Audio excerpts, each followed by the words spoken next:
Hangout live. Oh, here we go. We're live. Hi, welcome to the Tavern of the Takeoff Warriors. I'm Roy Gim, a.k.a. the old tavern owner. And, obviously, we are here together as part of the Tavern Hangout, part of takeoffwarriors.com. And assembled here are my writers. We've got Jay Chi from Tavern Studio Busan checking in with you. We've got Jeremy Peck from LA, Tavern Studio, LA. We've got Jinsuk Yang from Tavern Studio, I believe Connecticut or Ohio. Yes. One of those two states. Still Connecticut. Still Connecticut, okay. Tavern Studio Canada checking in, Tim Lee. Hello. And at the Metaphysical Tavern, digital and physical, I'm Roy Gim. And just welcome again. And obviously we're all here partially for a drink, partially for a therapy session, but we do need to discuss what the hell happened with Korea exiting out of the World Cup, Brazil 2014. Some positives, a lot of negatives. There's a lot to talk about. But first, I know there's a dark kind of a vibe here for all the Takeoff Warrior supporters. So we'll just lighten the mood here for just a moment. We're going to play a game here real quick. Name this World Cup character.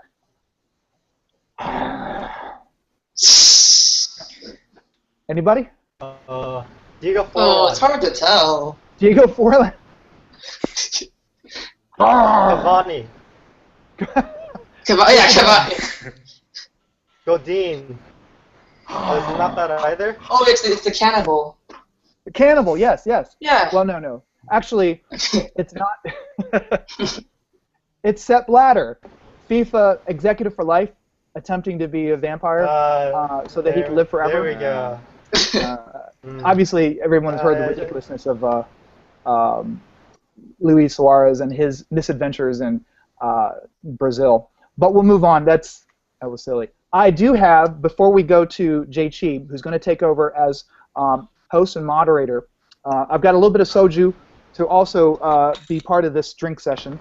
And here's... Oh, dear. Yo, what message are you sending, man? Yeah. It's a mixed message, actually. It's a tavern. It's a tavern.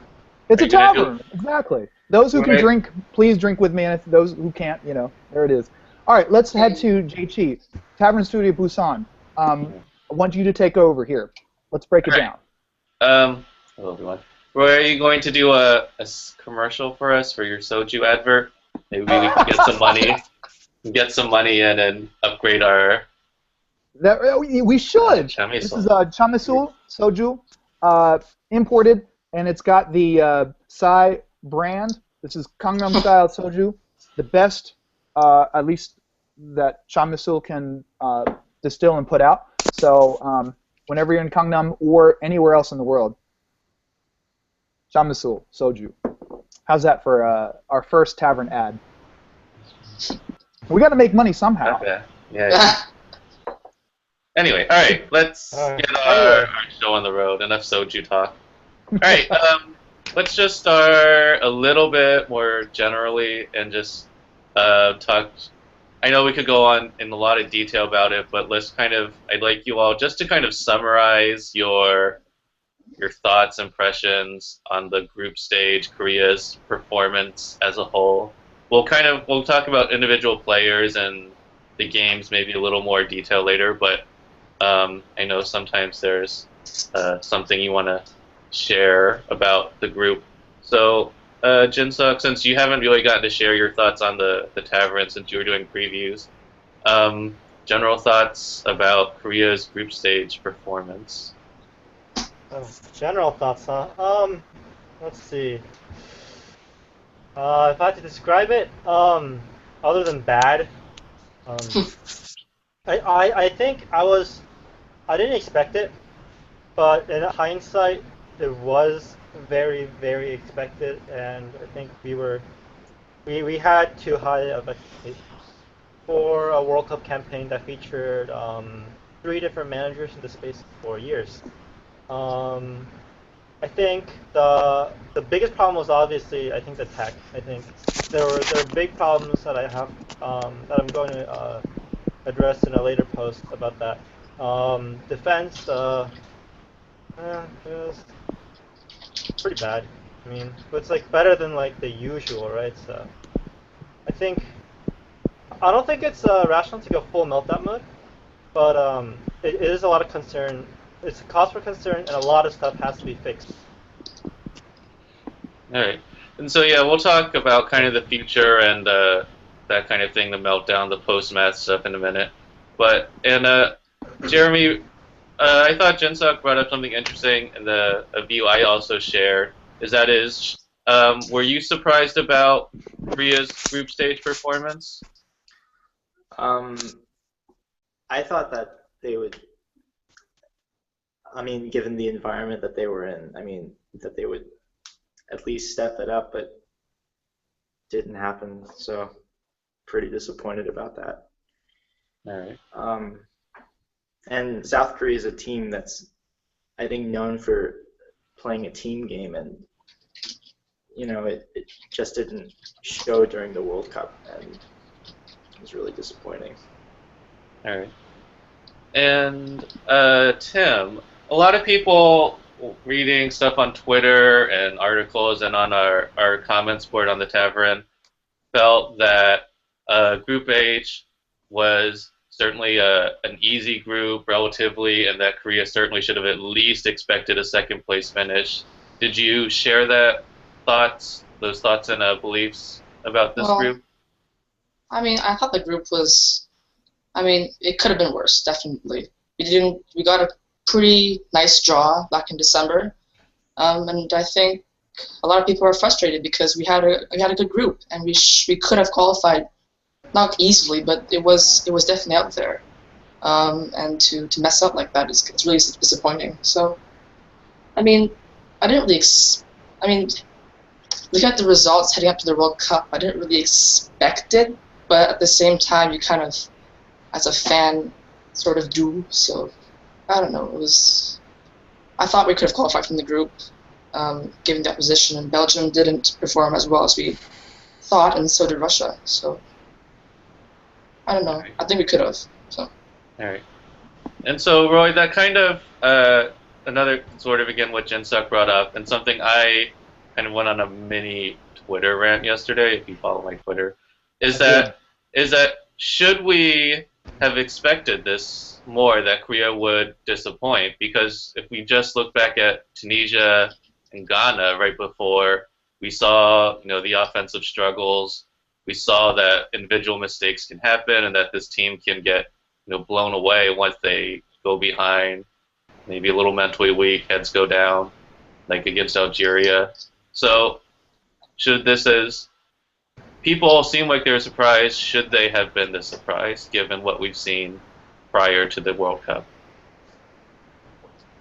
Yeah, it's hard to say exactly, because I mean I was surprised on one hand, but yet I think those people who have followed this team knows that there has always been this potential for this to kind of the defensive calamity that happened in the first half with Algeria, span of 12 minutes, 3 goals, and I think at the same time, Korea has managed to exceed expectations different times. 2010, everybody was thinking Korea was going to not make it out of their group, but they did. They beat Greece in the first game, and they have that potential to either do exceed expectations.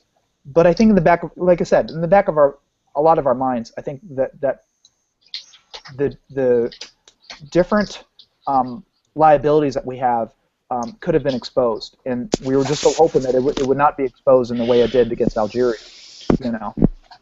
I think this is also a team that, I think because 2002 has raised so much expectations. 2010 we advanced to the second round outside of Asian soil. There is this raised expectation. We have the most amount of players playing abroad in Europe. So, I think there were a lot of people that were surprised, and yeah, I think in some ways, I don't know. I mean, it's all around disappointing, of course, but this is a weird World Cup. I think anybody that really understands the machinations of how crazy the World Cup is, has to take this in context and also know that, a great team like Italy, who traditionally does well, could exit out of the World Cup and from the group stage. In fact, this is the second consecutive time they've exited out of the group stage. So we got to take this in context too. Okay. Yeah, and then so this kind of. I think for me. Sorry. Go ahead. Go on. No, go ahead. No, go on. Go on. Oh. Oh, well, so I was what just. I was gonna say, I think given the group and given the yeah. Oh, sorry. Go ahead. What are we gonna do? Yeah, yeah. I think No, you should no, go no. ahead. I think we have a lag, so we're just. No, I kind can say of this for later. Really. All right. Okay. All right. Well, my last kind of You sure point on about this. Okay.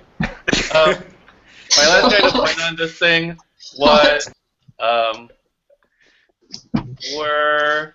and Roy brought it up at the end, how expectations have gone high, and so I wondered, because the thing that kind of struck me yesterday as I sat at my desk at work, not working, is that were we as a whole, as fans, as the team, the coach, the administration, the KFA, have we in the last few years gotten maybe a little too arrogant about this?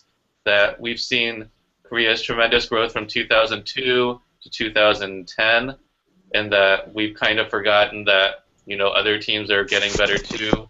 That we went into this World Cup thinking just being overly expectant of this team's abilities and what other teams are doing. Because, like, Roy, you brought up that this year we have the most players in Europe as we ever had, but if you look at the other teams, of course, Belgium, Russia already playing in Europe, but Algeria has just as many, if not more, in Europe than we do. Right. And so was that just kind of us being a little arrogant, saying, well, look at us, we're so great, but not thinking about the other teams and what they're bringing to the tournament as well?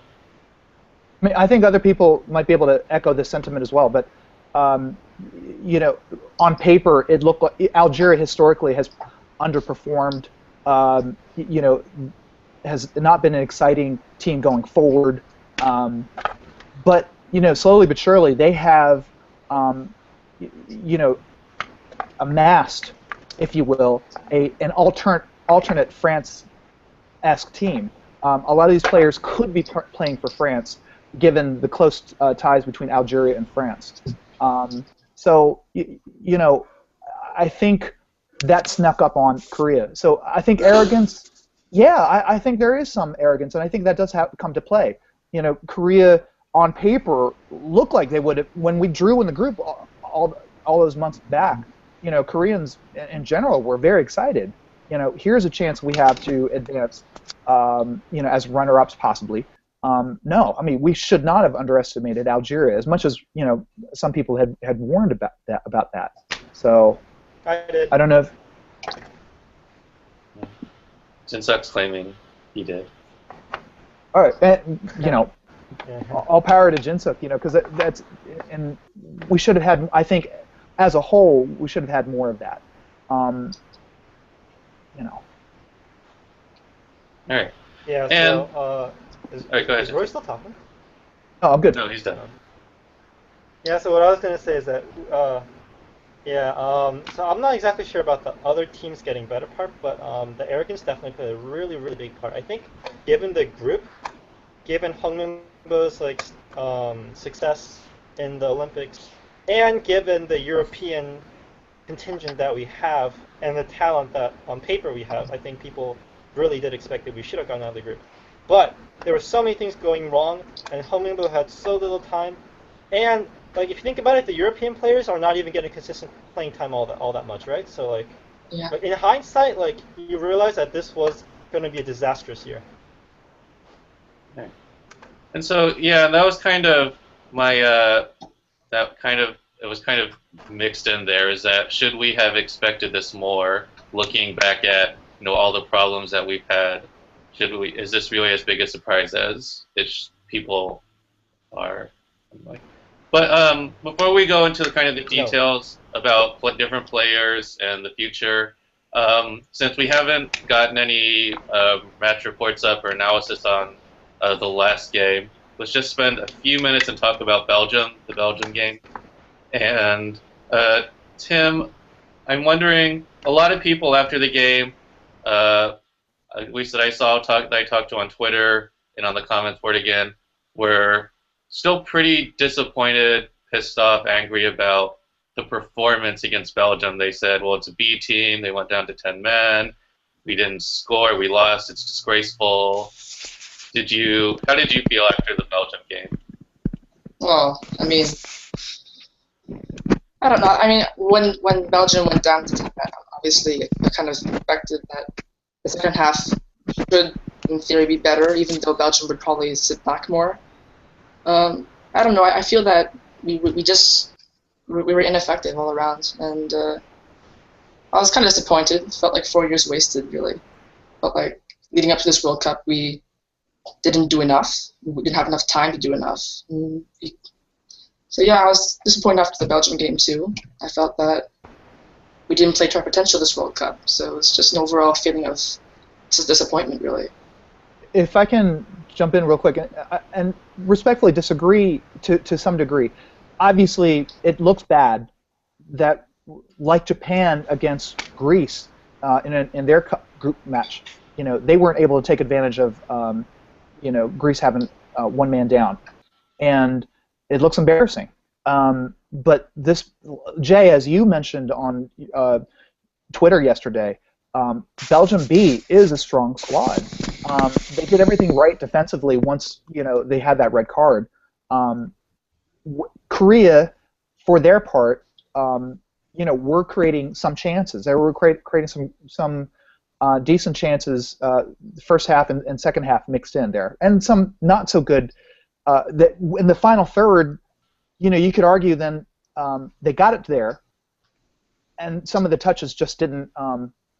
The ball didn't fall their way, and some of it were the players' faults. Not being able to finish, or tactically not getting behind the back line. There was a number of things we could have done creatively. That said, Ki Sung-yeon had some fat. It looked like several times the ball was going to bounce our way and get into the Belgium goal, and it just didn't. And it's just I've argued you can make the argument that there is just a fine margin between games that are won and games that are lost. In this situation, Korea, you could argue, had a gutsy way of trying to regain their form from the Algeria match, and it stretches. It looked like Korea was playing better, even if they didn't have the result they wanted. I mean, yes, we stepped up, but we didn't beat 10-man Belgium B, so that's why people are disappointed, because we had an easier opponent than what we could have had. We all right, let me jump in real quick. All right, first of all, go ahead. Okay, first of all, it really wasn't a Belgium B team. It was they rested like 4 or 5 starters, making it an A- team. So it wasn't that bad. Rested 7, second of all, on Belgium, I mean, yeah, it was disappointing, but like, it was. Oh, they rested 7. Still, it's not the whole thing.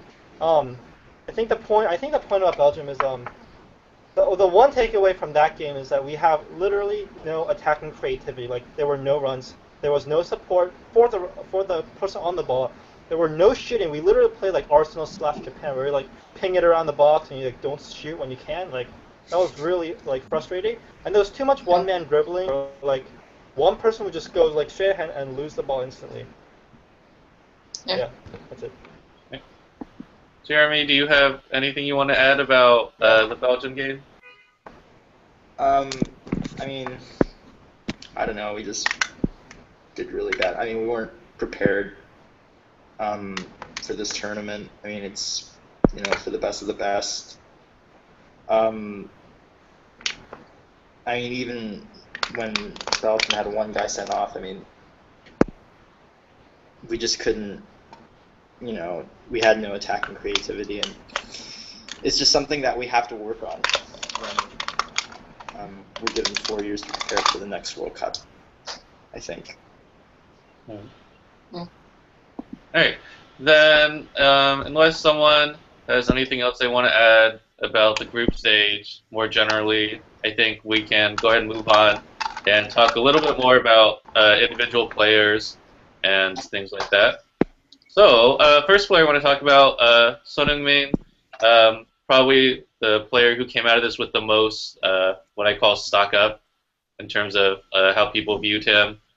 He had, of course, that great second half against Algeria.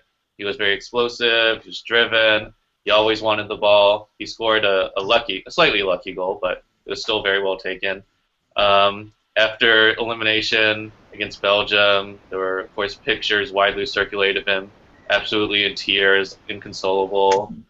And then, but he also, I think it's been a little bit lost, was a little bit more average against Russia and Belgium as a whole, where, he still had a lot of drive and energy, but he didn't look that incisive. He didn't really create that many chances other than slightly speculative long-range shots. So, and in the final third, not to interrupt you too much, but in that final third, Son could make those great runs, but then I think we all saw it. There was a few times in which he had a hiccup with some of those touches. Again, fine margins there. I don't know if it was nerves or something, but there was great potential and that raw talent that we'd see, and then and not that fine finish, unfortunately. All right. And Tim, what did you think about Son's performance at the World Cup? Do you see what grade would you give him on his World Cup performance overall? A grade. I wouldn't know about a grade, but he was the best player, and I think that's sort of, in my opinion, he was the best player. That's obvious to me. I think that he showed his good side a lot, and he was very positive. I don't know if it felt like if he had 11 players with the same mentality as him, the same skill set for that position as him, then we have an amazing team. So I only have praise for him. He played really well this World Cup. So. All right.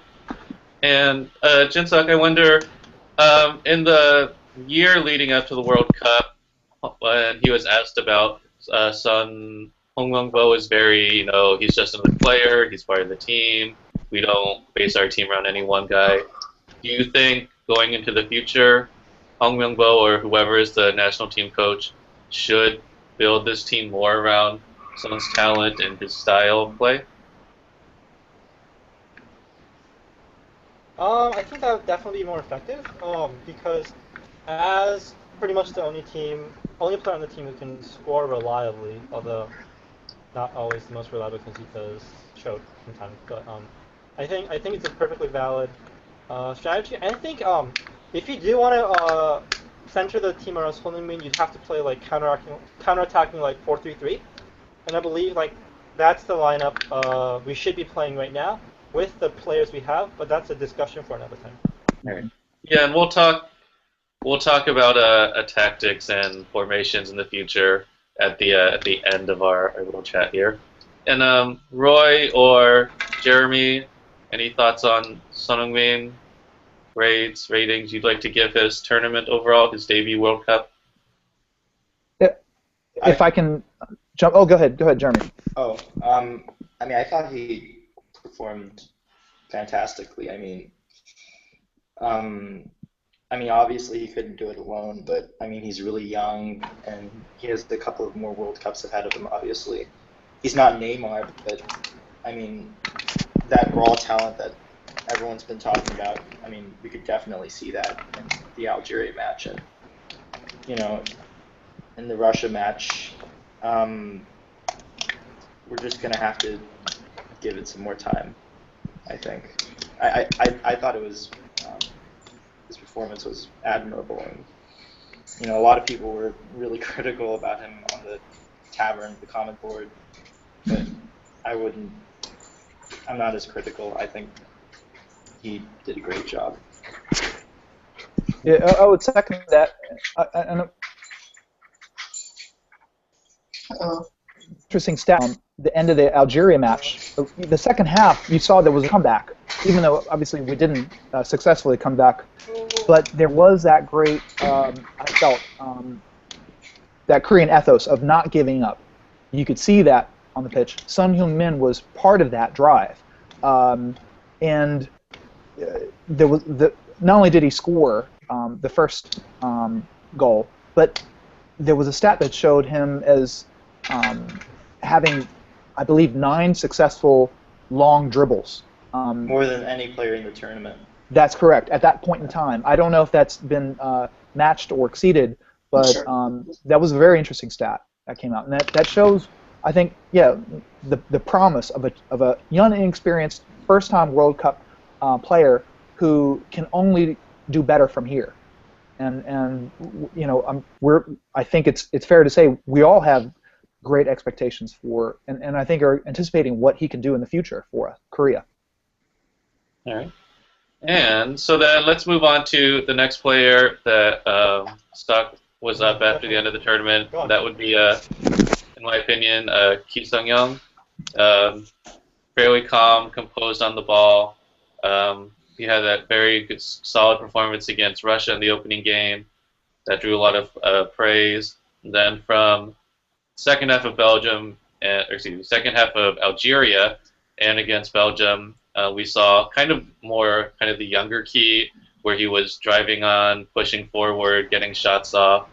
And so, I think we're back to Tim. Tim, thoughts on Ki Sung-young's performance at the World Cup?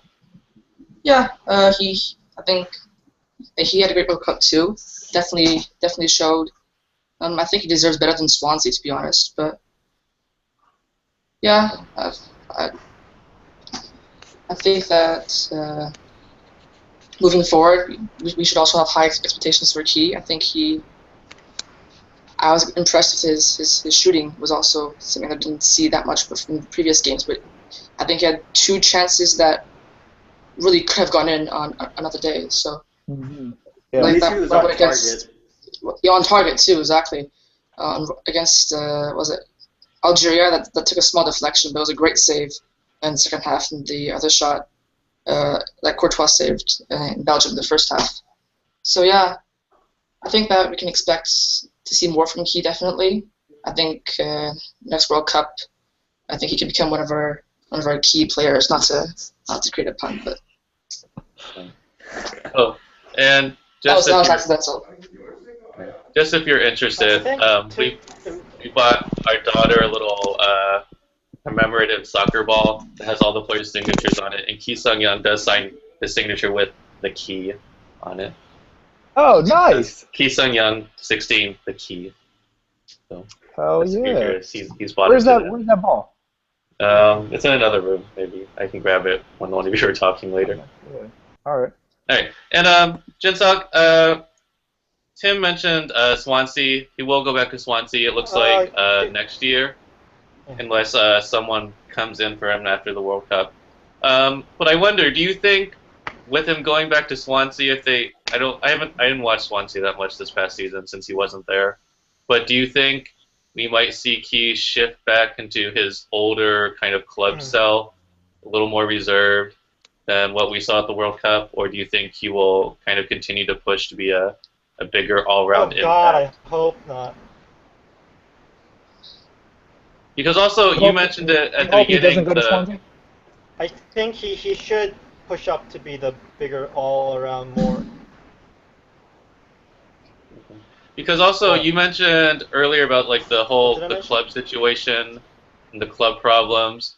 Do you think that with some of the players and maybe to an extent Ki Sung-young that how they played their club was a big impact, just the style?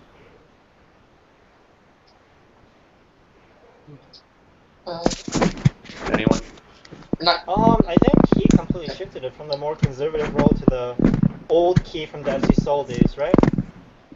So I think what Ki showed for the national team this time around, to me he was actually our best player. Like I don't think Son was. I think he had the more solid all-around game. I would probably give him like a grade of A- or something. I think well, what he showed, especially during the Belgian game, is that he's extremely more important when he's pushing forward and making those like long passes like we used to see. I would second what Jinsuk said. You look at some of his club performances, both for Swansea but particularly with Sunderland. With Sunderland, he really pushed on ahead. Gus Poyet had encouraged him to do so, and a lot of his goals were really from the 3 goals that he scored for Sunderland was from these adventurous roles. He can be really a critical player, and those goals were critical, as a matter of fact. Hopefully, if I may, real quick, you could see the evolution of Key game to game against between Russia, Algeria, and finally with Belgium. Key was finding his form again. He was finding his feet because the devil's in the details. He was injured for a whole month. You could tell with the friendly losses against Tunisia and Ghana when Key was out of form because he was, still, I believe, in recovery mode. Korea lost those games big time. We didn't see in a very effective Key, and it showed with the whole team dynamics, not being able to unlock the midfield, et cetera, et cetera. When the World Cup came around, you could see Key was becoming more comfortable with that first game against Russia. The second half against Algeria, Key was moving up front and started becoming, making those advanced runs, and to the evolution of where he almost scored again in against Belgium. So the devil's in the details with the context to the injury, the late season injury at Sunderland, and how it related to him coming into form at the World Cup. And any last words, thoughts that people want to share on Ki Sung-young? No? All right. Then the last player I thought kind of had a relatively better performance, or his stock went up relative to pre-World Cup, was Ikuno. Because before the World Cup, it seemed like there were a lot of people, the only thing they would say about it was like, oh, his finishing is atrocious, it's horrible. I think there were a few who thought that he shouldn't have been called up in the first place. But towards the end of the World Cup, there were a lot of calls to start him, ahead of Park Ju-young or ahead of Koo Ja-chol. And so, obviously, we saw pretty typical Ikuno performances, a lot of energy, running, passion. He did score the goal, of course, against Russia, fluky as it was. He had the assist for Koo Ja-chol's goal against Algeria. And so, general thoughts? Jeremy, I think you didn't say anything about Key. So, Jeremy, any thoughts about Ikuno's showing? It was really admirable. It's really hard to think about Ikuno, though. His performance at the World Cup, I think it just shows the potential that could have been if he didn't have to do that military service. That's basically what I saw in this World Cup through his performance was that potential. He was, Son Heung-min and Ikuno were the most lively players in that final third, and that's all I can say. All right. So I think he's a perfect super sub. He's a stereotypical kind of guy. Yeah. All right. So you three talk about Ikuno. I'm gonna go find that ball for Roy. And then, all right. 3. No, it's what? Super sub, but you could just see that potential that could have been if he didn't have to go to military service.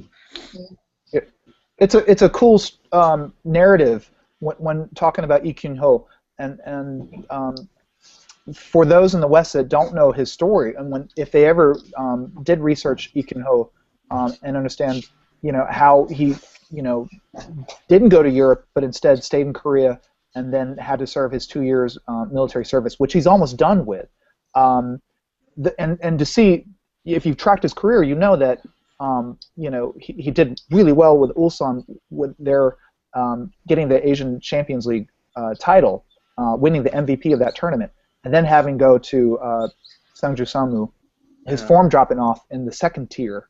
Yeah. And then, now a peripheral player before the World Cup came about. And to see him come in as a super sub, like you guys saying, and score even on the howler that it was an amazing story. Yeah. I will And- just add one more thing before I have to go, because I'm going to have to go for just a little bit to take care of my kids, just part of the multitasking of being a tavern owner. But Lee Kyun-ho, I will be one of the few that will, criticize some of his play. He did turn over the ball that led to that Belgian super quick counter break. Nobody saw that coming.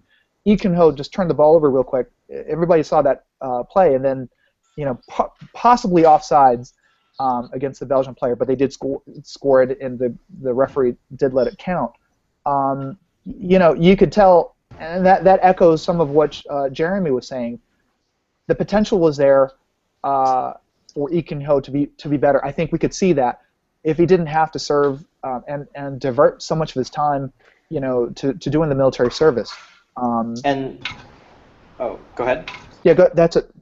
For some reason, while I was at the World viewing parties, the people around me seemed much more into any of the other players that were playing on the pitch. I don't know why, but Oh, wow. it's just the kind of vibe that I got. So. I don't know. Very quickly before Roy runs off, you want to see it's kind of an ad ball for Coca-Cola, but Whatever. you can see it. You can see his signature. Woo! You can Nice. see. That's awesome. And then it has Is all the that a the whole real squad. signature or? Well, it's No, a print. can't be. No, it's a print. Oh. It's a print. All right. Still, But that's I mean, pretty it has- awesome. There's all of them. Some of them are kind of crazy. Like, just you can see it. It's hot. You can see Hade-san's signature. I asked Ikuno for his jersey while I was at that Costa Rica game, but he just kind of turned away and moved on. Oh, Yeah. Lee Kyun-ho. Lee Kyun-ho. You can know shirt. Their sign. Signature. Oh, there we go. I've always Think- found it curious how Koreans sign. Because I don't know. Whatever. Yeah. Most of them seem like they signed both in English and Korean. Some of them are. Yeah. Hongmin is the worst signature, I think. Hongmin Bo's. He's like, I don't have time for this shit. One of those scribblers. All right. I Roy, covered that ball. I gotta go. Hopefully I'll be back, but I don't know. I hope if I don't come back, I hope you guys have a lively discussion, and I'm gonna miss that. But I hope I'm gonna come back. All right. Yeah. Hopefully, Roy, leave Roy's slot open. If he can come back, he will. And before we move on, one last question I had about Ikuno, his future. He's 28 now, I think. I think he'll be 29 soon, later this year. Because, I think he's born 85. So he should be 29 soon. Does he have a future with this team, with the national team?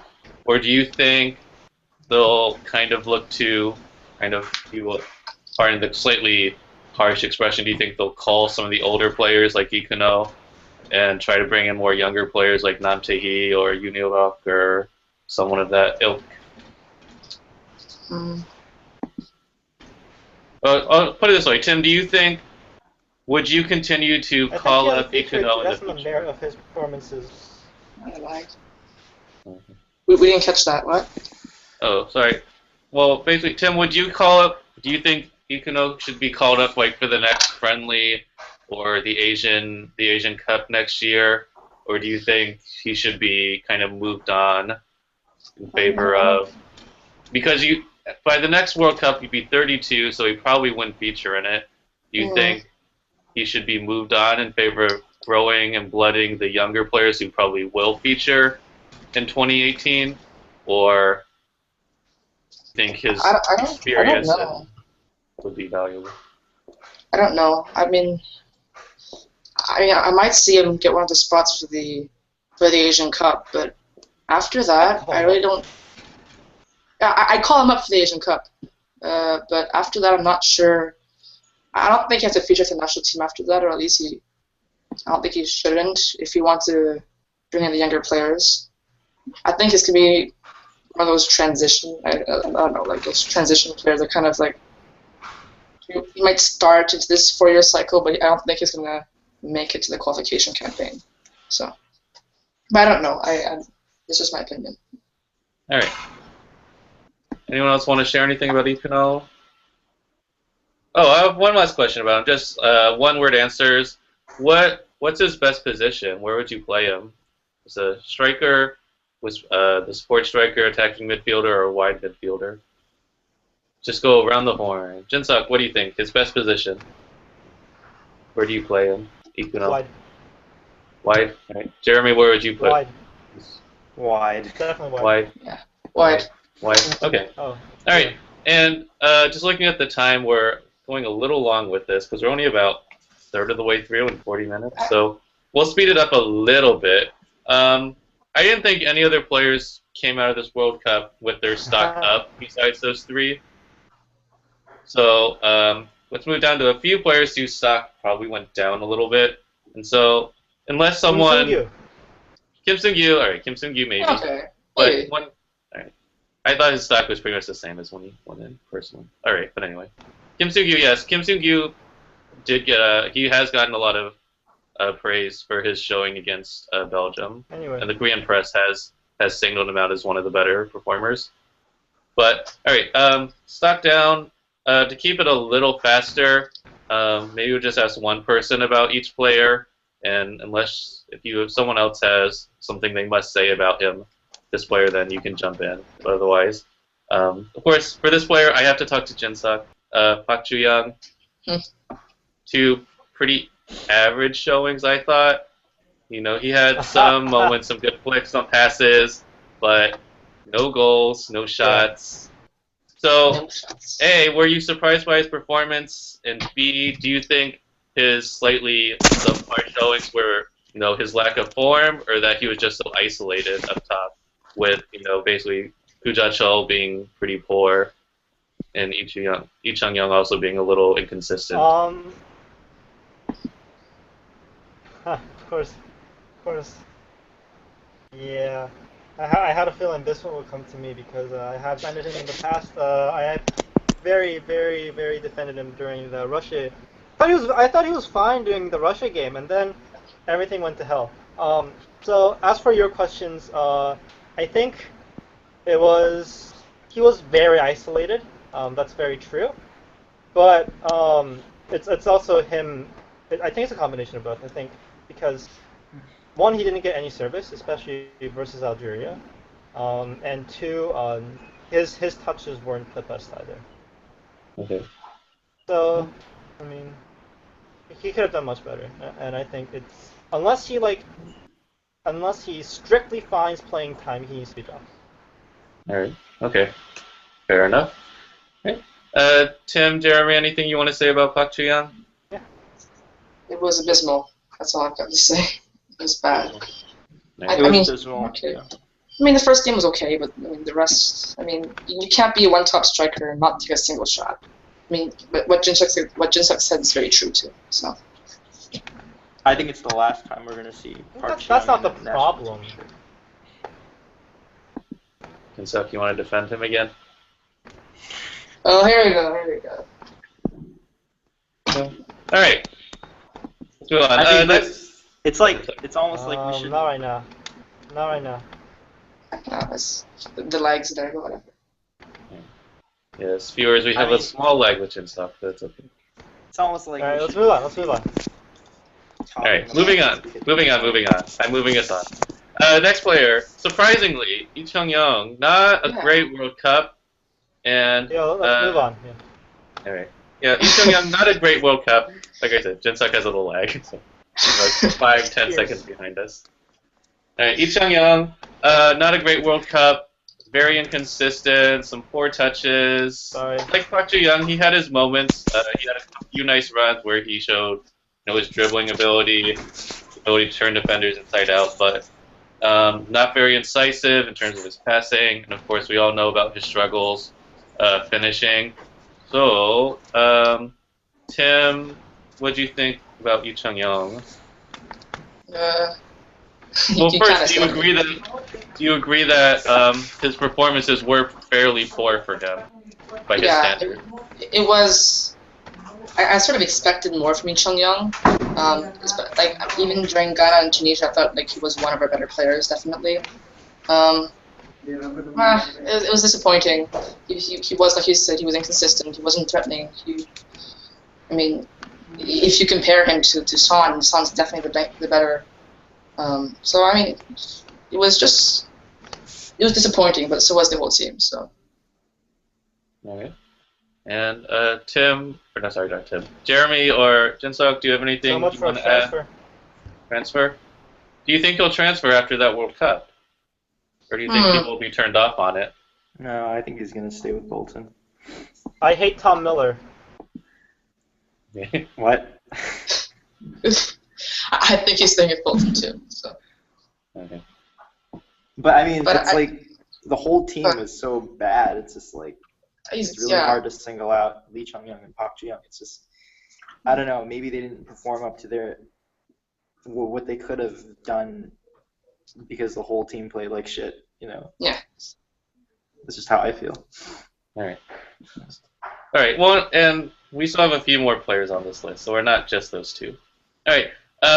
Jeremy, since we haven't talked to you yet, the next player, Kuja Chol. Guys, I'm gonna disconnect really quickly because of the lag. All right. All right. I'm back when you can. All right. Jeremy, Kuja Chol. A lot of running, a lot of hard work, a lot of action. He was everywhere, but he wasn't particularly effective. Lost the ball a lot. He had that one goal against Algeria, but that was a little bit luck because it just kind of redirected off his thigh. But I thought Kuja Chol not particularly great, and especially given his position at the number 10, and that he was the captain as well. What do you think about Kuja Chol's World Cup? Kind of like Lee Chung Young. He could have done a lot better. Very admirable, but I mean, some of his touches were not good. Could have been more involved. That's what I think. Do you think that he should continue to start for this team, let alone be the captain, based on what you've seen? I don't think he should keep the armband. Yeah, definitely not. But I do think that he should be allowed to start for the national team. I mean, he's one of our best talents, so I don't think there's anyone that can really, I don't know, other than Pak I think he needs to find an identity. I don't know. He should be allowed to start. That's the biggest problem. All right, Jinza, go ahead. Yeah, so what I was saying, am I lagging still? You seem okay now. Alright, so what I was going to say is that I think the biggest problem with Kujacha is that he plays so far up top, and he always slows the play down to the point where like the opponent could always like get out of position. So I think Kujacha seriously needs to find a position, and I think we should not be playing him as an attacking midfielder, and we should play him as a central midfielder. And I think that's the best idea. Do you think Jinsuk can play as a central midfielder? Because they tried him there early on, I think under Choi Kang-hee and under Hong Young-bo, and it didn't work that well as I remember. He wasn't particularly effective on it. I mean, it worked okay. I mean, this World Cup, right? Like against Algeria and Belgium, when he dropped back, he was a lot more efficient. Do you think he'd be more effective? Trying. Yeah. Okay. Do you think he might be effective as a? All right. I think there's still a little bit of a lag. I can't hear him. Sorry. All right. Jinsuk, do you think? I know we've talked about this before, both on the tavern and I think in podcasts and hangouts. Do you think Kuja Cho maybe could be effective as a false 9 or as a real 9? No. No. I don't think so anymore. I've lost all confidence in Kujacha after this tournament. Okay. All right. Fair enough. All right. And our last stock down is really more of a group, and that's pretty much the entire defense. The two center backs, Jung Song Ryong, of course, Lee Young, and to us maybe a slightly lesser extent Yoon Suk Young. But defense, we saw okay performances against Russia and Belgium, but of course they had that shockingly bad, terrible, horrible, atrocious first half against Algeria. And so I'm wondering, which do you think is more quote unquote true? What do you think is the real defense? Is it the side that was fairly decent against Belgium and Russia, or was it the horrible atrociousness defense that we saw against Algeria? I'll just throw it to all three of you. Okay, well, I'll go ahead. I think it's both. I think we saw the good side and the bad side of the defense, and that has to be worked on. That needs time. I think that Hong needs more time to work with them, or whoever the new coach is needs more time to work with them. I think that they weren't ready, I guess. I think it's both. I think we saw the good side and the bad side of our defense. Jung Sung Young's a different story, though. All right, yeah, and we'll talk about Jung Sung Young in a minute. And so, Jeremy, do you think the defense's performances, the bad sides that we saw, was that more just of a team fail, the way the system is set up with them, or is that just, again, individual errors, just players making mistakes that they shouldn't? I think it's both. We definitely saw those individual errors during the Algeria match, but I think it's also the lack of veteran players that we had in 2010, like Lee Young-pyo. Mm-hmm. I think that has a lot to do with the way our defense performed. What do you think? Me? Yeah. Oh, I think there were probably against Algeria a lot of individual errors, but I think the system isn't really ideally suited for them either, the way it's set up. And I think probably not having a real true leader on that back line does hurt the team. Although Hong Jung-ho used to be a U23 captain, so maybe there's hope for him. I mean, I disagreed with some of the tactics that Hong Jung-ho utilized throughout the years, so we might need a new coach. All right, and that's actually all right. That's and actually, another story. Well, actually, that's a good segue for our next topic. Let's leave the World Cup past and talk about the future. And of course, the most immediate future, biggest question right now is Hong Myung-bo. After the World Cup, after the Belgium game, he took full responsibility, at least in words, for the what happened. And then he was asked, "Are you going to resign?" And actually, just pause a second. I actually have a quote from him. He was asked, "This World Cup must." Oh, sorry, that's the second one. He said, "You said you are accountable for everything. Are you considering resigning?" And he said, "I don't think I can answer that question now. Let me decide on my own." And then pressed on it later. They said, "This World Cup must be the worst experience of your coaching career. Will you consider opinions and criticism from the media, fans, and the Korea Football Association, the KFA, when making a decision about your future?" He said, "I don't get influenced by such opinions, and I will try to make the right decision. I don't know what kind of future I will have, but all I can do now is accept everything I have done with the team and deal with it." Do you think that Hong Myung-bo will quit, or will he press on? Let's just do an around, just all three, just vote. Vinsuk says press on, yes? I think we should let him have a chance. Let me start over. I think we should give him a chance until the Asian Cup. After that, I think we can evaluate if he's really the man going forward into qualification for Russia. All right. Jeremy, stay or go? I agree with him. All right. And yeah, just in case people have forgotten, Hong Myung-bo's contract does end after the Asian Cup. Yeah. So that will be kind of the natural point to reevaluate his performance. And then my other kind of second question about Hong Young-bo is, do you think what we saw in terms of the ideas and the tactics that we saw at Brazil, is that representative of what Hong Young-bo wants this team to be, that style and those ideas?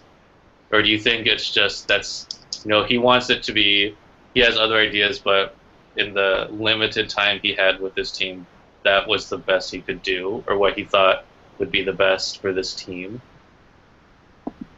So, Jinsuk, what do you think? Latter, you think it was just limited, that's what he could do? I think so. All right. Sorry, I need to read the call quickly. Sorry. Tim, what do you think? That's his team, or just what he could get in that time? I don't know. I mean, I think he knows what the team wants to be, and I think the team knows what they want to be. But I'm not sure if. Well, I'm pretty sure that wasn't what they wanted to be, obviously. I think this was kind of putting together a World Cup team in 1 year kind of tactics. It was. I mean, we knew Trent he was going to step down after the qualification, if I recall correctly. I mean, knew we'd have to kind of build a team in a year in a way, and that's kind of what happened. So I think the tactics are really what Hong Young-bo could do in such short time. Right. And next question. Let's just start kind of going through the team itself in the future. Starting up top, the forward. Let's assume, since he's being released by Arsenal and his contract is up, that Park Ju-young does move to another club, and let's just assume it'll probably be a smaller team in Europe. If he's playing semi-regularly, who do you think should be the starting forward? Park Ju-young, Kim Shin-wook, maybe Kim Seung-dae, or someone completely different? Since Jeremy, we asked you about okay. Jeremy, who do you think should be the forward at the next friendly, starting number 9? I don't know. Maybe Son Heung-min. Son Heung-min? All right. Is that? Yeah, you can vote. Yeah. You can vote anyone you want. All right. So Jeremy votes Son Heung-min. Son Heung-min. Jinsuk, you said Kim Seung-dae? Yes. Kim Seung-dae, all right. And Tim, what do you think? I don't know. I mean, I don't like how the team plays. I don't think we should have Kim Shin-wook as our first choice striker. So I don't know. Go on. I don't think for our next friendly, I don't think Park Ji-young should be allowed to play in it. Not until maybe he's playing regularly for another club until he gets his shit straight. I kind of hope it's the last time we see him play for the national team, like in an actual competition. I mean, maybe a friendly. If he starts playing again, we should definitely bring him back because an informed Park Ji-young is the best we have. That's true. It's true. Right. Well, then my second small question about the strikers and Park Ju-young is if he's even kind of like semi-playing, maybe not a regular starter, but he gets some sub appearances or he starts every now and then. Would you bring him just for his experience? If you bring in like a Kim Seung-dae who's much younger and still learning, would you bring Park Ji-young as kind of like a mentor to him? I'll bring in Park Ji-young as a starter. I mean, we should test out Kim Seung-dae and see how that works out. And if that doesn't work out, we test out Park Ji-young and see if the semi-regular playing time is working. All right. But only if he's getting some semi-regular playing time. If he's warming the bench, then there's no way we should call him up. All right. Let's move down to the other end of the pitch. Goalkeeper. I don't think there's any argument that Jung Sung-ryung is done. Out. With the number 1. Get out. So my question then is, who's the next starter? Is it definitely Kim Seung-gyu, or do you think some of the slightly fringier goalkeepers like Lee Bum-young or Kim Jin-hyun should have a chance to start or compete for it at least? Tim, what do you think? Is it Kim Seung-gyu definitely, or should there be a little bit of a competition between those three younger keepers? Well, I honestly don't know how much time we have until how many friendlies we have until the Asian Cup, but It's probably going to be about 5 or 6. Okay. Well, In a normal year. well, if there's 5 or 6, then I think that we should definitely give Kim Jong-hyun and Lee Bum-young a shot. Lee Bum-young doesn't even have his first cap, if I recall correctly. Yeah, so I mean, I think they should have a shot. But if, for example, we had to choose like tomorrow who should be our goalkeeper moving forward, I'd say Kim Sung-gyu. Right. Jeremy, what do you think? Goalkeeper. For the Asian Cup, I think Kim Sung-gyu Kim start, but I mean, looking forward, moving ahead, I think it's just going to take time. Maybe we'll find a better goalkeeper than either one of them. I mean, is there a better keeper? From what I've seen, no. There are two very good prospects. Except for me. Yeah, we have prospects, but right now it's definitely between Kim Sung-gyu or Lee Bum-young. I think Lee Bum-young needs to be tested at one point. Yeah, definitely. All right. Should be allowed to play for a game, maybe in the group stage. Lee Bum-young for the Asian Cup. Friendly something. Yeah. All right. And my last goalkeeper question, kind of like the Park Chu-young one. I know we don't want Jung Sung-young as a starter, but would you cut him from the team completely, or would you keep him as kind of the experience number 2, number 3? No. No. No. He's not worth keeping around. No. He's all right, nose all around. Christ, you're so reactive. No, that's just. Well, I can be calm. I can be really upset, and I felt like Chung Sung-young messed up. Like he messed up more in 2010, but he messed up, and I don't want to see his face in a KNT jersey ever again, ever. I agree with him. I mean, his performance was so bad. I mean, even though the whole team played like shit. I mean, Chung Sung-young I felt like if I had to pick one player that really messed up at this World Cup, it'd be Chung Sung-young. Totally agree. I want to suffocate him. I was so mad. I mean, it doesn't mean that he can't find form again. Right? Like, he definitely shouldn't start, but it doesn't mean that he shouldn't be called up. I don't know. Certainly, very divisive player. Ooh, looks like Chuck Norris there. Yeah. But just FYI, because I haven't really shared much, I do kind of, I think, agree with Jin-suk. I don't think he should start, but one of the big complaints we had this year, or concerns, was the lack of experience and leadership. Not actually leadership, and experience of this team. Jung Sung-young, he is a very average player, but he's got 2 World Cups under his belt. He's a regular at a bigger club in the K-League. So we're talking about Kim Sung-gyu, Lee Bum-young. Kim Sung-gyu is in his 2nd year in the K-League. Lee Bum-young basically his 3rd. You know, this was both of their first World Cup trips. Kim Sung-gyu got 1 game, Lee Bum-young none. So I think he could still be a useful presence to have for those younger players to know what it's like. Definitely. And he has gotten a lot of criticism, so I think he knows he can help those younger keepers learn how to deal with that kind of criticism and that mess, maybe, if they find themselves in it. Because remember, it wasn't that long ago, that friendly against Mexico, Kim Sung-gyu led in 4. Yeah. So, I mean, they're going to have those moments. So I think having one veteran keeper, just at least as the number 3, might still be a good thing, personally. All right, and Roy's back. Hello, Roy. Hey, how's everybody? It's good? All right, we're talking the future. And our next future topic is the back line, the defense. So the back line at the World Cup was the same all 3 games. Lee Young, Hong Jung-ho, Kim Young-kwan, and Yoon Suk-young. So first, around the horn, do you stick with that back 4 going into the Asian Cup, or do you twist and change it a little bit? So first, just one word vote, stick or twist. Roy, what do you think? Slightly twist. Slightly twist? All right. Well, Roy, hang on to the details. We'll talk about that in a second, All right? Okay. All right. Jinsuk, stick or twist? Primarily stick with a little bit of twist. All right. Another Mainly little stick. twist. Mainly stick, little twist. All right, Jeremy. Both stick and twist. Little stick, little twist. All right, Kim. I kind of agree with Jinsuk and Roy. So Little stick, little twist. All right. So then back to Roy. Roy, who do you stick with?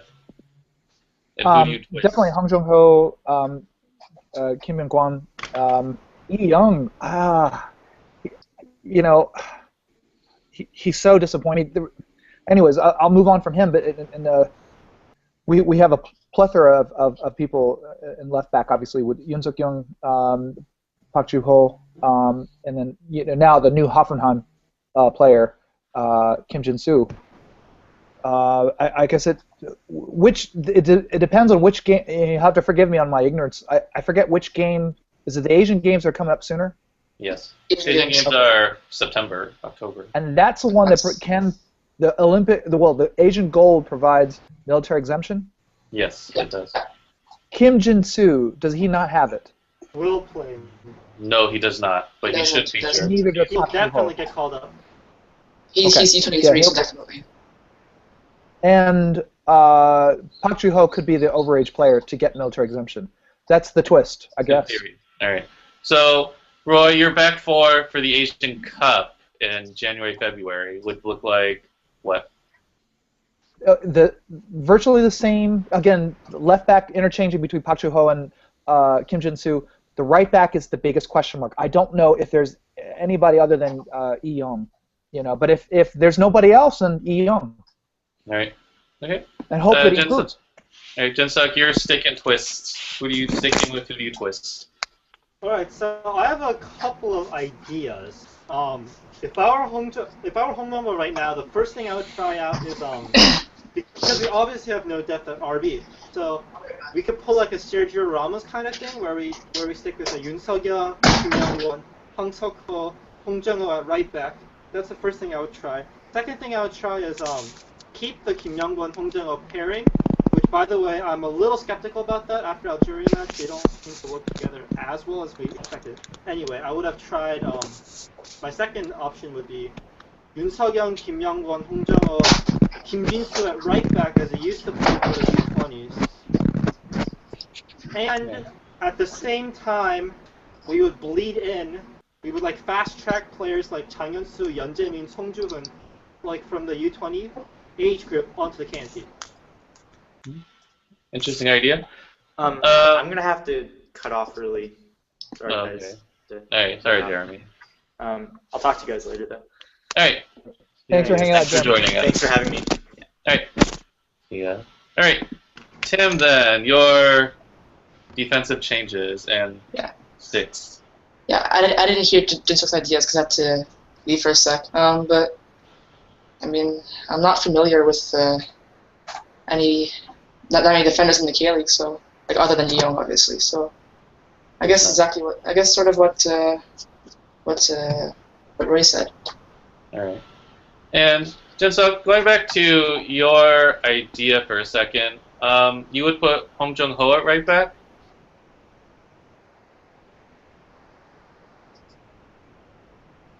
He has a leg. Yeah. Okay. Yeah?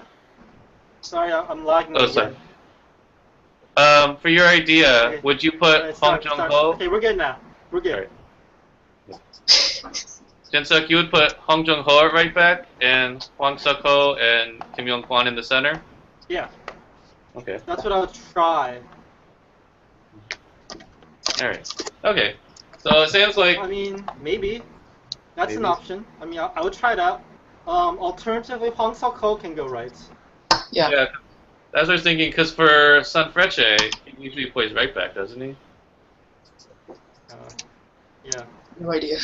I don't watch J-League, but that's what I've heard. Is that Yeah, he that's usually what I was plays right saying. You back. could put Hwang Seok-ho as the right. But I Oh, put okay, Hwang okay. Seok-ho... The reasoning for that is that Kim Young-won and Hong Jung-ho seem to bring out the worst in each other, like at times. Oh, okay. You know? Alright. Yeah. I think, actually, they're probably both... I think they're both kind of similar players. Maybe that's the problem between Kim Young Kwon and Hong Jung Ho. Is they're both kind of Yeah. the They're more very advanced similar. ball playing kind of, and so neither one covers very well. All right. All right. This next one. This could be very long answers, but let's try to keep it a little shorter and talk about the KFA a little bit. Obviously, we all have a lot of anger towards the KFA, the way they've conducted their business the last few years or several years. But, Roy, do you think the KFA, seeing how this past World Cup cycle has turned out, do you think they learned anything from it, or do you think they will continue business as usual? You could always hope that they've learned something from it. We've seen from a lot of the KFA is not the only one FAs that people have trouble with. You hear about all sorts of national team FAs that are in a lot of trouble, and in some cases, deeper trouble than the KFA. But there's always wide-ranging conspiracy theories as to what level of corruption the KFA has. If there's what I'm hearing a lot from around and about is the KFA largely is not open to hearing input from people. That's one of the biggest problems that we see, other than the possibility of corruption. The KFA has to step it up somehow with having good, bold, creative ideas and put it into play to really dealing with the lagging attendance at the K-League. If we don't deal with that, we can't have a sustainable domestic league. If we don't have a domestic league that's sustainable for players to be earning, a decent salary, that leads to a whole host of other developmental problems. You look at 2002, the youth players were very much motivated to try to learn, and we're seeing this generation come about. Without any further, push by organizations like the KFA, we're going to see a lag, with youth development in some fashion. Now, I want to keep this short. I don't want to say it's all monolithically bad about the KFA, because some of the things that they're doing in terms of like Sun Heung-min is a prime example of what they did right with encouraging some youth players to develop overseas. But again, Sun Heung-min doesn't have military exemption. That's going to be obviously how they're going to deal with advocating for flexibility for domestic players, and that's another hot potato button issue topic. But can they have the balls to really address this and try to advocate for its so its players can get as much the best possible training possible, and not hamper their careers, is going to be another question mark of the KFA's leadership. So I'll leave it there, and I may have more to add later, but I want to see if everybody else has other things to add. All right. And just to make sure we're clear, I do think that while the KFA does have some input in it, I do think that the K-League is a slightly separate entity from the KFA. Sure, right, understood. And whatever way they can collude to help out, but there is some collusion. Okay. All right. Jinsuk, thoughts on the KFA going forward? Will they change anything? I'm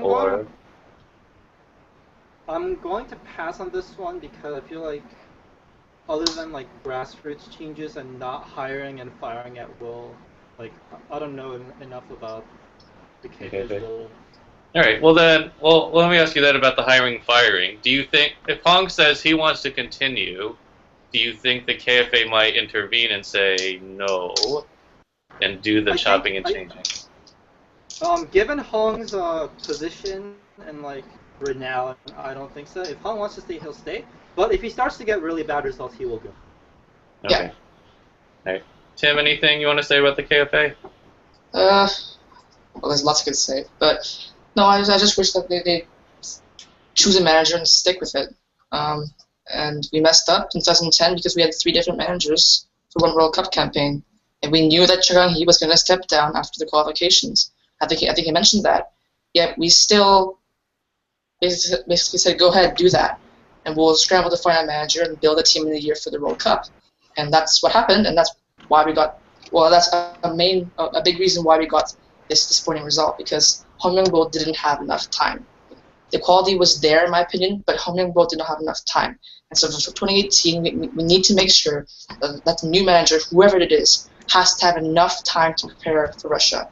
Otherwise, we're not going to get anywhere. Agreed. The KFA's worst, to keep it Twitter short, the KFA's worst mistake, exactly what Tim said, and not thinking it through after Cho Kwang-rae. Hiring Cho Kang-hee was the worst mistake that they could ever have made. We have to speed things up a little bit, I think. We'll have to go soon anyway, so. All right, and we're almost to the end of this. The next topic, a little bit of a shift. The Asian Games came up. I don't think most of us aren't really that familiar with the current U23 team, but maybe Jin-suk, you can. I know you're our youth expert.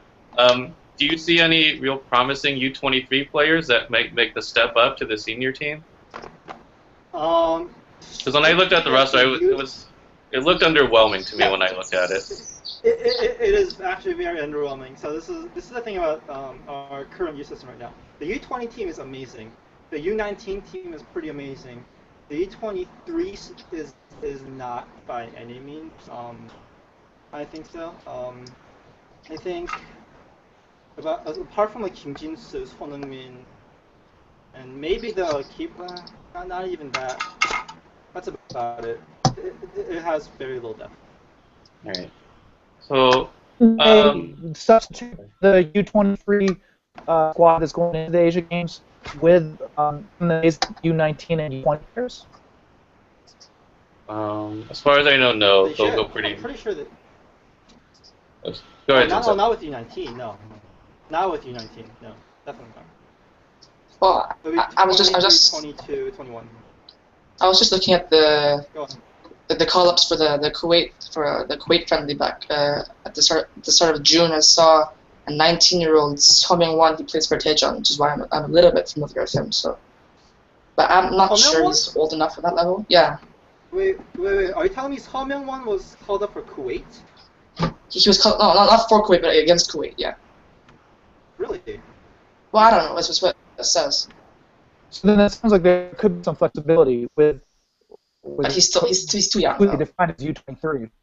Well, I mean, they have.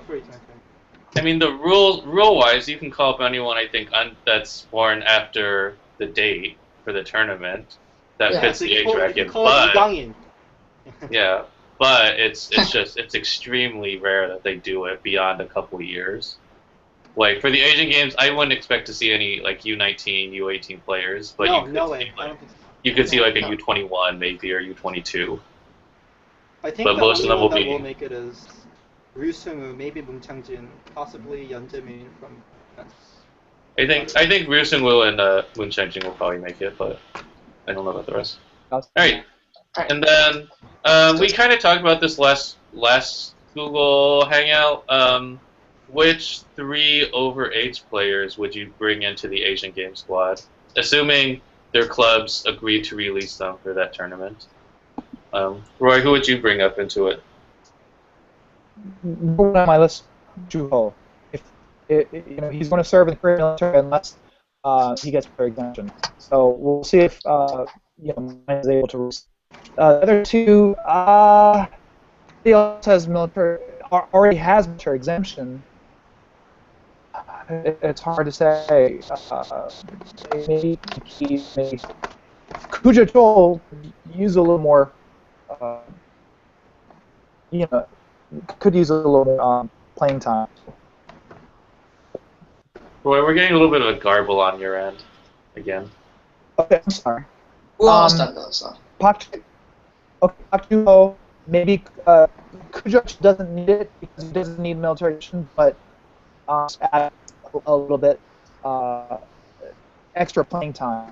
I'm at a loss for who would be the third Yeah, a lot. All right. Tim, which three would you bring? Kim Bo-kyung. Kim? All right. Tim, who would you bring? Well, I think, like we mentioned, Park Chuho doesn't have military exemption, so it would be a logical thing to bring up to call him up.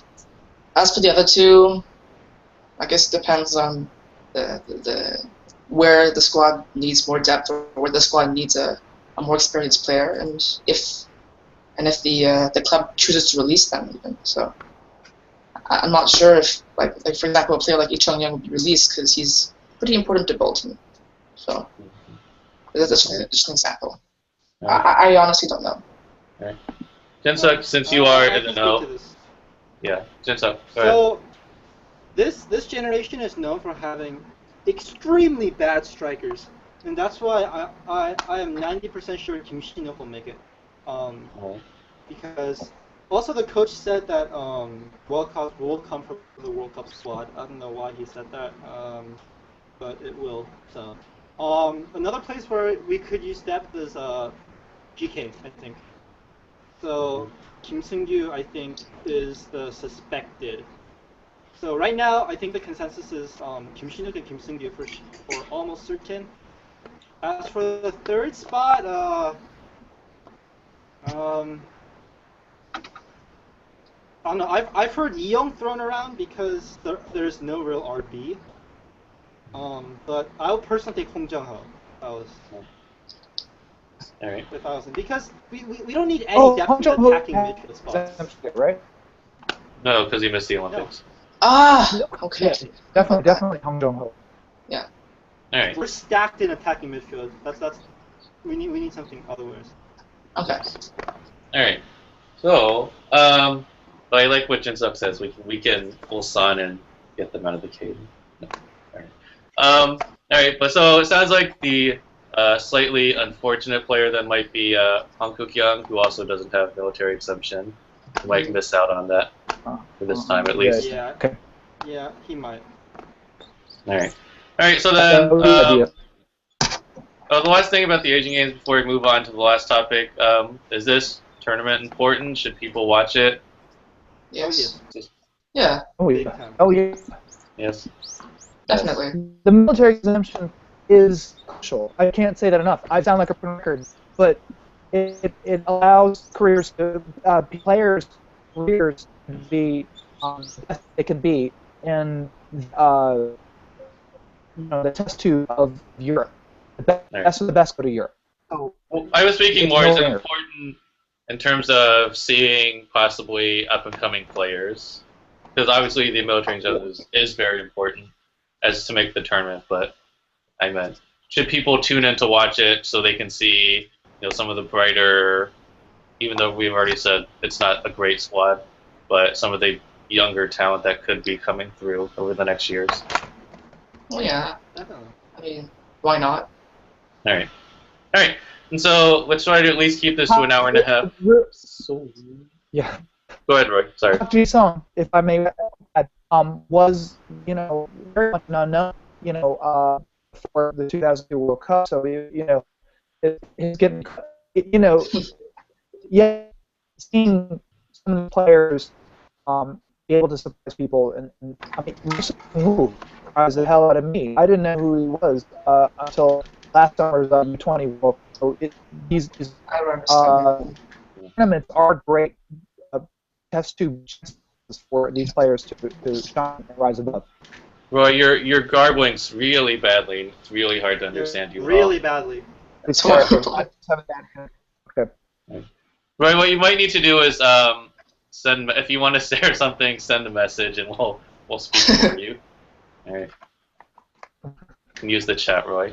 All right. Our last topic, or you can write on paper. Last topic, so we can get it. I know is Asian Cup.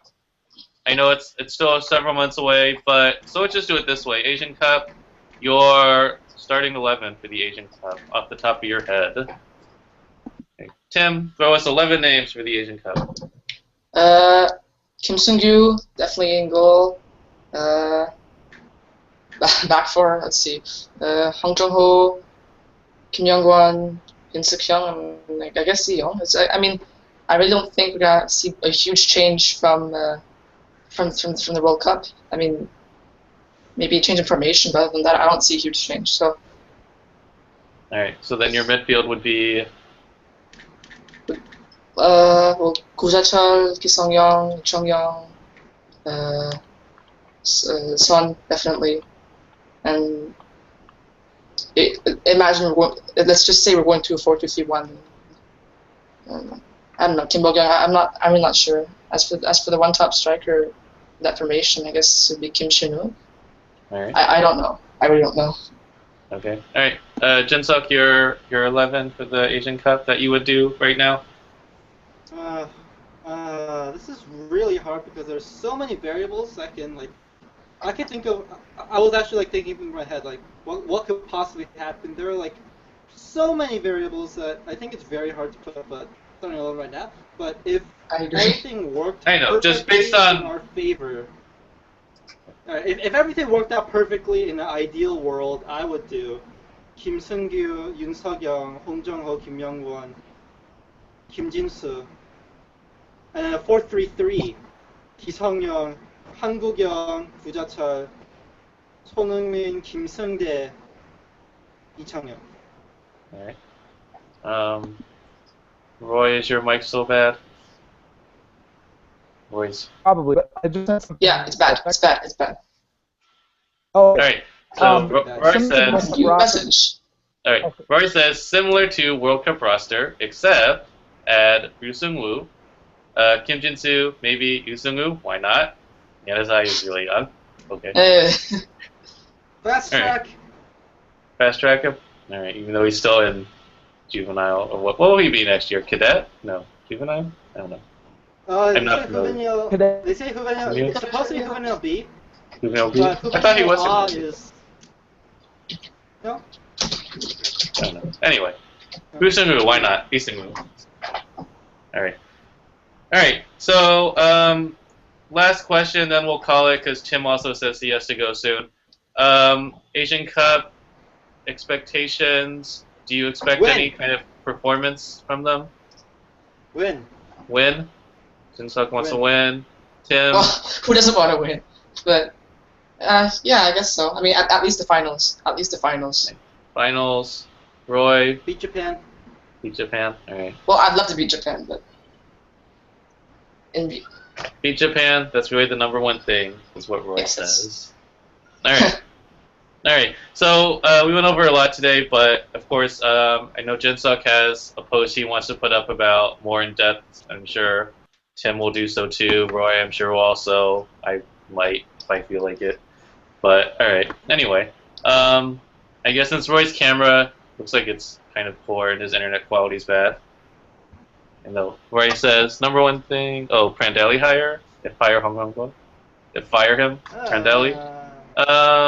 Personally, Too expensive.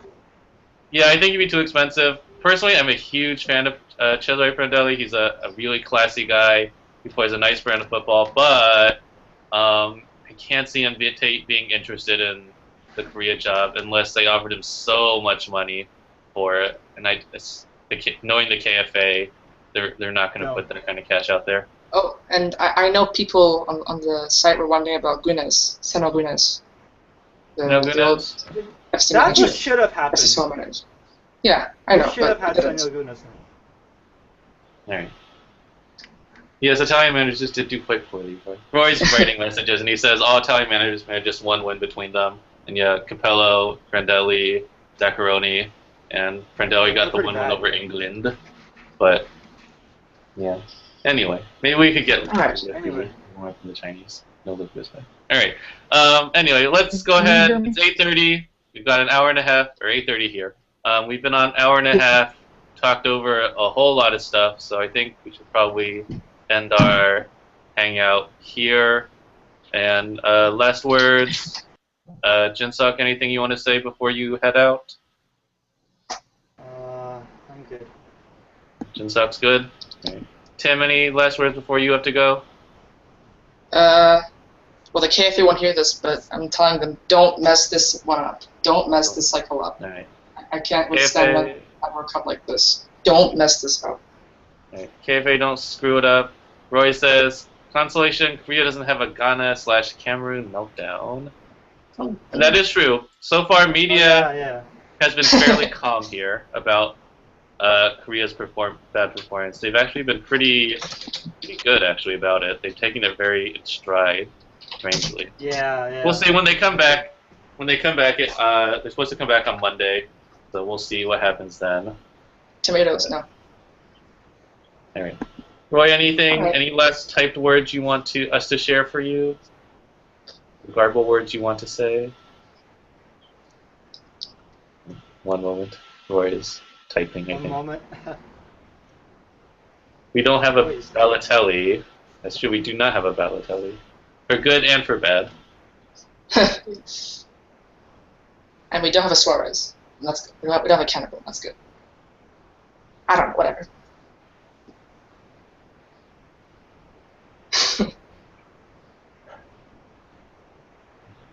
Roy is still typing, I think. Yep. Is that it, Roy? Done.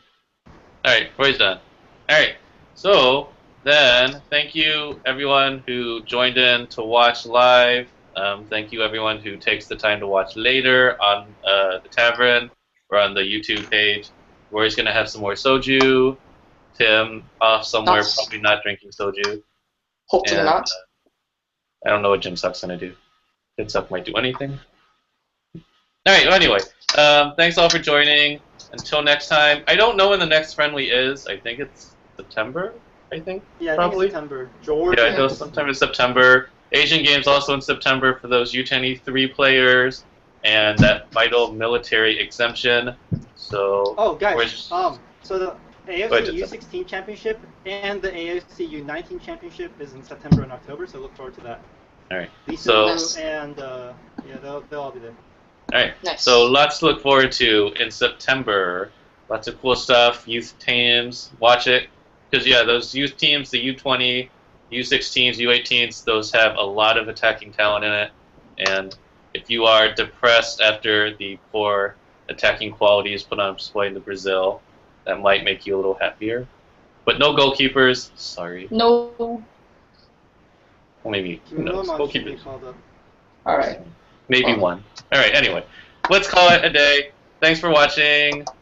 And keep tuning in to Tavern Taeguk Warriors, taegukwarriors.com, Rory's Twitter, Taeguk at Taeguk Warrior, Tim at CoreFan12, yes? Yes. Alright, you can follow me at Ryachuku, but that might be changing. And Jinsuk, you're not on Twitter, are you? I'm not on Twitter. Come on, Jinsuk, get with it. Come on. Maybe. Alright. All right. Or maybe We'll start a petition, get Jinsuk on Twitter, so he can keep us up to date on the youth stuff. Roy's doing something. Alright, anyway. Alright, so we keep saying keep goodbye. up We're not doing it. Goodbye. Thanks for watching. Goodbye. For reals Until now. next time. For reals. Bye-bye. Bye. Ciao.